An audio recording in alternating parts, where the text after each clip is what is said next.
Pessoal, esse ano o Estado de Israel faz 70 anos de sua criação. E a gente precisa entender essa questão, porque ela aparece demais no vestibular. Primeira coisa que você tem que fazer é localizar. Primeiro pega o mapa mundi aí e dá uma olhada, tá? Mas depois você tem que saber que faz fronteira com o Egito pela Península do Sinai, com o Mediterrâneo, com o Líbano, com a Síria, com a Jordânia e com a Arábia Saudita. Esse território, que é disputado por diversos povos, já foi terra dos hebreus, quando eles fugiram lá do Egito, eram escravos no Egito e, segundo a narrativa bíblica, foi-lhes dado essa terra como uma terra prometida. Durante o Império Romano, os judeus foram expulsos, espalhados pelo mundo num período ou num movimento chamado diáspora. Vocês sabem que na Alemanha nazista, por exemplo, eles sofreram, foram mortos. Vejam, tudo isso acontecendo no século XIX, um pouco antes do nazismo, nós temos um movimento sionista. Os judeus que estavam dispersos pelo mundo são conclamados a voltarem para essa região. Nem todos voltam, mas alguns deles sim, tá? E aí, em 1917, o Reino Unido, interessado muito nessa área, faz a Declaração de Balfour, em que promete fazer esforços para que esse território voltasse para as mãos de Israel. É bem verdade que eles dizem na declaração que vão respeitar os povos que ali se encontram, mas não é bem isso que acontece na prática. O Reino Unido toma posse dessa região após o Império Turco-Otomano, durante a Primeira Guerra Mundial. E ele fica com essa terra até o final da Segunda Guerra Mundial. Nesse período, já que o Reino Unido era favorável ao movimento sionista de retorno dos judeus para essa região, uma série de judeus começam a ir. E começa a acontecer uma série de conflitos entre árabes, que já ocupavam essa região, árabes palestinos, e os judeus. Ao final da Segunda Guerra, com a recém-criada ONU, nós temos o Reino Unido entregando esse território, falando, olha, toma conta, porque tá difícil.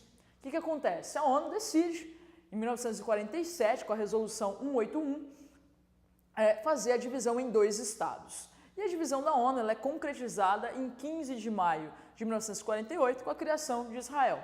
A divisão proposta era a seguinte, toda essa região em roxo e em verde seria Palestina. Essa outra área também, Palestina, Cisjordânia.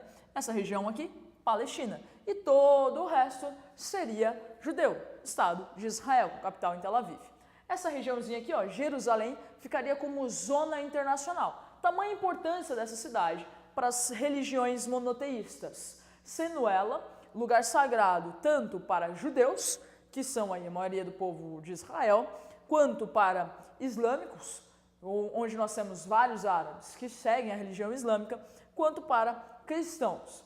Só para vocês terem noção, o Muro das Lamentações, por exemplo, que é sagrado para os judeus, fica ao lado da mesquita de Al-Aqsa, sagrado para os islâmicos. O que acontece, pessoal? Em 48, essa divisão é feita, mas os árabes não aceitam. E nós temos o primeiro conflito, que é conhecido pelos judeus como Guerra de Independência e pelos árabes como Nakba, ou catástrofe, porque mais de 700 mil palestinos são deslocados de sua terra.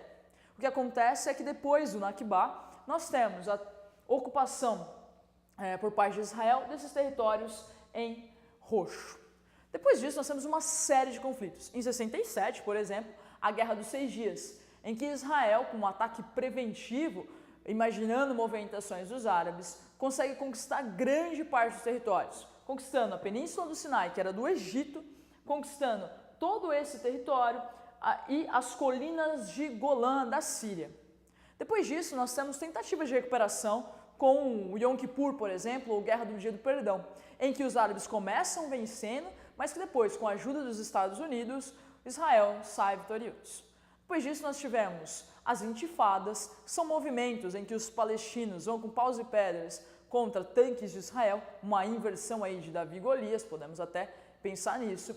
E nós temos a criação do Hamas, um grupo armado de defesa dos palestinos, e uma série de tentativas de acordo, como o de Camp David, os acordos de Oslo, e ainda uma série de negociações feitas sempre por intermédio dos Estados Unidos. Entretanto, esse negociador parece que perdeu um pouco a mão no último ano com o governo Trump. Trump decidiu fazer a transferência da Embaixada dos Estados Unidos em Israel de Tel Aviv para Jerusalém.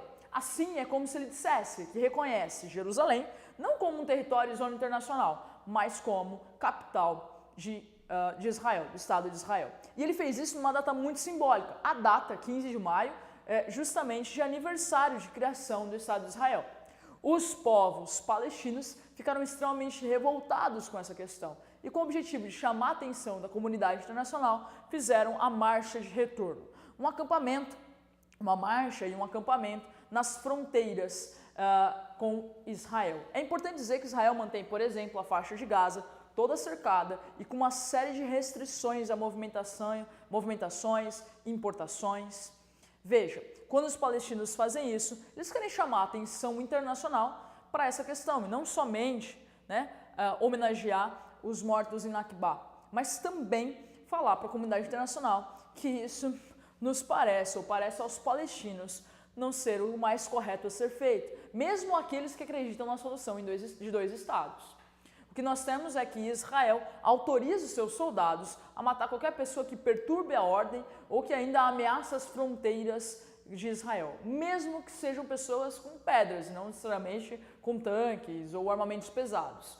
E hoje nós já contabilizamos mais de 100 mortos só nessa marcha de retorno e nesses protestos recentes. Ou seja, a questão palestina, a questão de Israel, a guerra israelo-palestina, ela é, claro, uma guerra que tem como pano de fundo a religião, mas ela não é, de forma alguma, e nem pode ser uma guerra santa. É uma guerra por território. O que acontece é que agora nós temos todas essas questões, o aniversário de 70 anos, o Trump mexendo de novo nessa questão e perdendo a credibilidade como negociador de paz. Fique muito atento a essas questões, porque na sua prova no final do ano é muito certo que apareça para vocês novamente, como no ano passado, quando a Unicamp cobrou uma questão por conta do aniversário da Declaração de Balfour. Então é isso, um grande abraço e até a próxima.